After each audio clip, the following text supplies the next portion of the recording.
Baik, bismillahirrahmanirrahim. Assalamualaikum warahmatullahi wabarakatuh. Sebelumnya perkenalkan, nama saya Muhammad Irfan dengan email 131242228. Di sini saya akan mempresentasikan PowerPoint saya yang diambil dari jurnal Fakultas Kehutanan Universitas Tadulako yang berjudul Perilaku Makanan Burung Kakatua Kecil Jambul Kuning.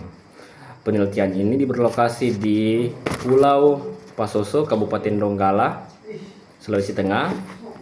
Mungkin mari saja kita langsung ke slide kedua, yaitu status mengapa kakatua ini sangat penting. Kakatua jambul kuning adalah spesies yang sangat penting dan juga sangat terancam sebagai endemik Wallacea. Sebagai satwa endemik Wallacea, keberadaan kakatua ini menjadi penentu kesehatan ekosistem di wilayah Wallacea. Dia berstatus dan mengkhawatirkan karena menurut critical engineer, yaitu salah satu langkah untuk menuju kepunahan. Burung kakatua ini juga dilindungi di tingkat nasional dalam Perundang-undangan Nomor 7 Tahun 1999. Dilarang memperdagangkan secara komersial sesuai dengan CITES AFEDIX.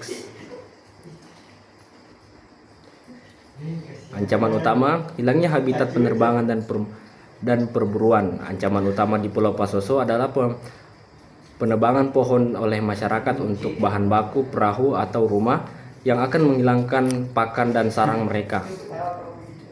Kemudian kita ke fokus dan tujuan penelitian.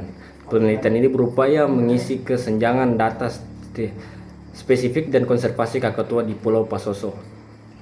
Bagaimana perilaku makanan kakatua di Pulau Pasoso? Pernyataan kuncinya adalah bagaimana perilaku makanan burung kakatua kecil jambul kuning di Pulau Pasoso. Tujuan utamanya adalah memetakan aktivitas dan pola makanan harian ini secara detail. Data yang sangat vital karena menjadi panduan bagian dari pengelola untuk mempergunakan pohon mana yang harus kita lindungi secara prioritas. Lokasi studi adalah Pulau Pasoso. Penelitian ini dilakukan selama 2 bulan hingga Agustus tahun 2022. Kami menggunakan metode screening sampling, yaitu mengamati langsung individu burung secara intensif. Aktivitas harian seperti makanan bertengger atau terbang dicatat sebagai berkala setiap 5 menit. Pengamatan ini berfokuskan pada waktu aktif mereka, yaitu di pagi, sore hari, karena pada siang hari mereka cenderung bersembunyi dan beristirahat. Kemudian kita masuk ke slide kelima, hasil dan presentasi aktivitas harian. Ini adalah hasil presentasi dan pengumuman kakatua sepanjang hari pengamatan. Anda bisa lihat kakatua menghabiskan sebagian besar waktunya untuk 2 aktivitas, yaitu aktivitas dominan adalah bertengger atau beristirahat, mencapai hampir 60%, dan total waktu aktivitas bergerak terbang berada di posisi kedua, yaitu sekitar 28%, dan menarik aktivitas makan hanya memakan 13% dari waktu. Ini menunjukkan bahwa mereka berfokus pada makanan dan waktu dan mencari makan dalam waktu-waktu yang tertentu saja. Slide-nya lanjut. Pola makan berdasarkan waktu. Fokus makanan di pagi hari. Jika kita pada waktu makan ini lebih detail polanya dan sangat jelas. Grafik ini memperhatikan kapan waktu mereka makan dan mereka paling tinggi. Puncak aktivitas menjadi makanan di bagian pagi hari. Hampir separuh waktu mereka ini di periode ini dihabiskan untuk makan. Menariknya, pada jam 12 siang hingga 3 sore, mereka tidak makan sama sekali. Waktu 100% didominasi untuk bertengger dan beristirahat di tempat yang rimbun. Pola makan ini menunjukkan bahwa mereka adalah pemakan pagi dan efisien untuk menggunakan siang hari untuk menghemat energi dan menghindari panas. Lanjut, jenis pemakaian utama. Kakatua kecil jambul kuning adalah hewan florovira atau pemakan buah, dan pengamatan jenis pemakan utama yaitu paling banyak sering dikonsumsi pada buah dan pohon beringin atau Ficus jamasia. Selain itu mereka juga makan buah-buahan lain.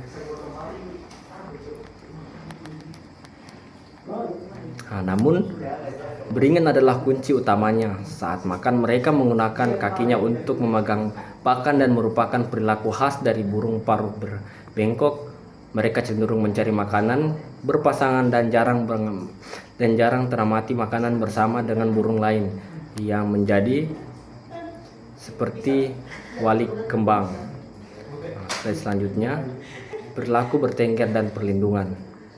Aktivitas bertengger 59% ternyata sangat berkaitan dengan strategis perlindungan diri.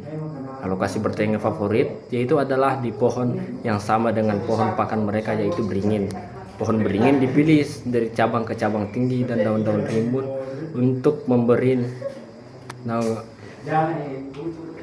naungan saat mereka beristirahat di siang hari. Yang lebih penting, pohon rimbun dan berfungsi sebagai tempat untuk bertengger dan bertahan dari predator seperti elang dan lain-lain.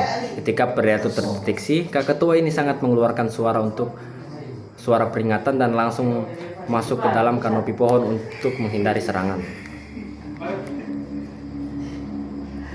Kakatua di Pulau Pasoso adalah spesies buah beringin yang menjadikan spesies pohon ini terpenting untuk keberlangsungan hidup mereka. Pola makan berfokuskan pada pagi dan siang hari dan beristirahat total di siang hari menunjukkan efisiensi energi pohon beringin adalah habitat kritis, bukan hanya makan tetapi juga untuk beristirahat dan mempertahankan diri dari predator yang akan siap menyergap mereka. Setiap program konservasi harus menjadikan perlindungan sebagai pohon beringin sebagai prioritas utama. Slide ke-10, rekomendasi dan penutup. Berdasarkan temuan yang dua rekomendasi utama, yaitu konservasi di Pulau Poso, pertama perlu dilakukan penanaman kembali dan perlindungan ketat terhadap pohon dan pakan di kawasan tersebut. Yang kedua, edukasi kepada masyarakat yang sangat penting untuk mengurangi ancaman penerbangan dan perusakan. Demikian presentasi saya. Terima kasih. Saya akhiri. Wabillahi taufiq wal hidayah. Wassalamualaikum warahmatullahi wabarakatuh.